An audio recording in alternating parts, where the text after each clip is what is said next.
हमारे साथ हैं बजरंग पूनिया हैं जिन्होंने स्वर्ण पदक दिलाया। उनके साथ साथ राज्यसभा सांसद कार्तिकेय शर्मा जी भी हैं। सबसे पहले आपसे जानना चाहेंगे कितनी बड़ी चुनौती थी, आज हालांकि सरकार की तरफ सम्मानित किया गया लेकिन बड़ा स्वर्ण आपने देश को दिलाया। देखिए, कोई भी टूर्नामेंट खेलने के लिए जाते हैं तो चुनौती हर टूर्नामेंट में होती है, तो उसके लिए मेहनत करते हैं। बस यही है, आप लोगों का भरोसा है, प्यार है, आशीर्वाद है सभी का, देशवासियों का कि भाई हाँ हमारे खिलाड़ी गए हैं, वो वहाँ से मेडल लेके आएंगे। हम कोशिश करते हैं कि हम अपना बेस्ट करें वहाँ जाके।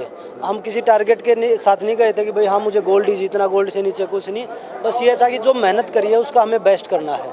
आज सरकार की तरफ से भी सम्मान समारोह था। बिल्कुल, मैं गवर्नमेंट का धन्यवाद करता हूँ और अच्छी पॉलिसी है और अच्छे सबसे पहले सम्मानित किया खिलाड़ियों को, तो बिल्कुल जितनी भी प्रशंसा की जाए उतनी कम है। और सम्मान के साथ साथ नौकरी के लिए भी आज प्रमाण पत्र दिया गया है साथ में, तो ये एक अच्छी चीज़ है।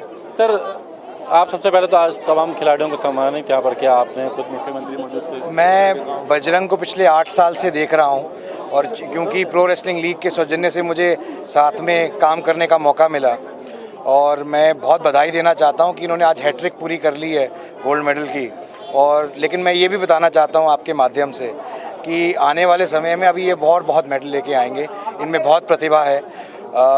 जहाँ तक बजरंग की बात है और हरियाणा की बात है तो मैं इतना कहूँगा कि हरियाणा की खेल नीति आज दुनिया में, सिर्फ देश में ही नहीं दुनिया में उसकी प्रशंसा हो रही है। मैं एक उदाहरण के तौर पर एक बात देता हूँ। हम जब प्रो रेसलिंग लीग का आयोजन कर रहे थे तो वहाँ पर एक ओलंपिक मेडलिस्ट थे जो गोल्ड मेडलिस्ट जॉर्जिया से जीत के आए थे। उन्होंने आकर बताया कि जी हमारे को कुल मात्र $100 मिलते हैं जब हम जीत के जाते हैं ओलंपिक मेडल गोल्ड। तो आप ये समझिए कि कितनी बड़ी बात है जो हरियाणा सरकार की नीति की और हमारे स्पोर्ट्स स्टार्स की कि जिन्होंने उसका फ़ायदा उठाकर आगे बढ़ने का काम किया। प्रधानमंत्री नरेंद्र मोदी जी के कौशल नेतृत्व में और माननीय मुख्यमंत्री श्री मनोहर लाल जी के कौशल नेतृत्व में जिस तरह की स्पोर्ट्स की पॉलिसीज़, चाहे खेलो इंडिया हो चाहे दूसरी चीज़ें हों, उन सब को आगे ले जाने का काम किया है और हमारे खिलाड़ियों ने हमारा देश का, हरियाणा का नाम ऊंचा किया है, झंडा ऊंचा किया है, बहुत गौरवान्वित किया है। लगता है कि 2% जनसंख्या पूरे प्रदेश का हिस्से की बात करें लेकिन मेडल 30% में भी ज़्यादा। मैंने यही कहा ना जी कि हमें अपनी सोच में बदलाव लाने की ज़रूरत है। हम ऐसे लोगों से कम्पीट कर रहे हैं जहां पर एक व्यक्ति विशेष 3-3, 4-4 मेडल लेके आते हैं। तो ये युवा जिनमें प्रतिभा है, ये हमारा भविष्य है और ये आगे मैं आपको आश्वासन देता हूँ कि यही नहीं, आगे आने वाले ओलंपिक्स में देखिएगा ये बजरंग जैसे हमारे जो योद्धा हैं ये क्या करेंगे। एक प्रश्न हो रहा है, मुख्यमंत्री ने आज द ग्रेट इंडिया रन की भी सराहना करी जब आपने उनको रिले सौंपी।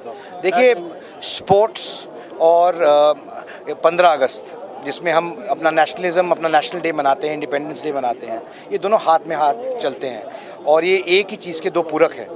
तो मेरा ऐसा मानना है कि शांति का मैसेज देना, भाईचारे का मैसेज देना, चाहे वो श्रीनगर से लेकर दिल्ली तक आने का हो, ये बहुत ही अच्छी बात थी और माननीय मुख्यमंत्री जी ने इसके लिए समय निकाला और हमारे स्पोर्ट्स पर्सन जैसे बजरंग जैसे इन सब ऐसे मौक़ों पर हमारे चढ़ के हमारा साथ देते हैं। इनका बहुत धन्यवाद और बहुत अभिनंदन। तो आप देख सकते हैं कि आज तमाम खिलाड़ियों का सम्मानित किया गया। तो इनका कहना है कि और मेडल लाएंगे। खुद कार्तिकेय शर्मा बोले कि उनको उम्मीदें हैं कि जिस तरीके से सरकार की ये पॉलिसी है, खिलाड़ियों का जोश है, ये कहीं ना कहीं देश को और आगे लेकर जाएगा। गुरुग्राम से कैमरामैन दिनेश के साथ दीपक शर्मा, इंडिया।